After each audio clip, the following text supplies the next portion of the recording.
ज्या स्त्रीच्या देवघरात ही एक वस्तू असते तिथे गरिबी कधीच येत नाही। अशी एक वस्तू जर तुमच्या देवघरात असेल तर तुमची पूजा लवकरच स्वीकार केली जाईल। तसं तर देव हे भक्ती भावाचे भुकेले असतात, पण काही अशा मूर्ती किंवा अशी वस्तू पूजास्थानात ठेवल्या तर जीवनातील अडचणी दूर होतात।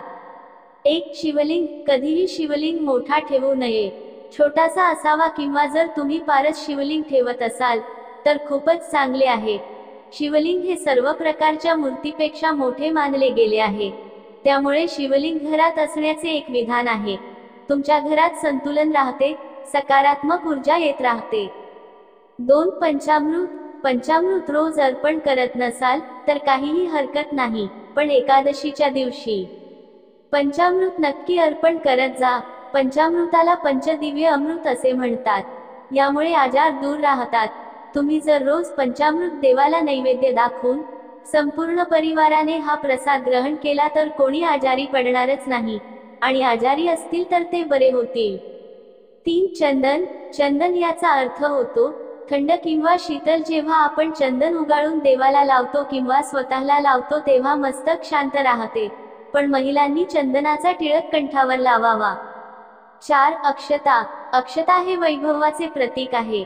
नियमित रूपाने शिवलिंगावरती अक्षता नक्की अर्पण करा, पण कधीही पूर्वजांचे फोटो देवघरात ठेवू नका, यामुळे देवी देवता नाराज होऊ शकतात। 5. नैवेद्य।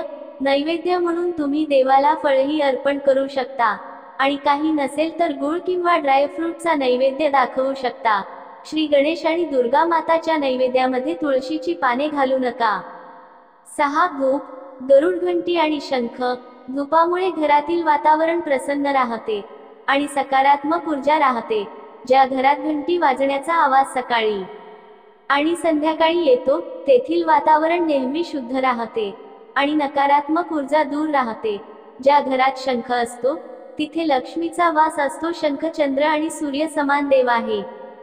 7. पाण्याने भरलेला कळस। याला मंगळ कळस असेही म्हणतात, म्हणून तुम्ही तांबे किंवा शिशेच्या कळसात आंब्याची पाने घालून त्याच्यावर स्वस्तिकचे चिन्ह बनवू शकता। 8. देवी माताचा फोटो आणि मोरपंख।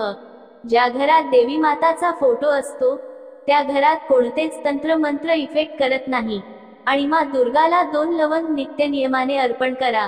तुमच्या पूजा घरात मोरपंख नक्की ठेवा, सकारात्मक ऊर्जा वाढेल।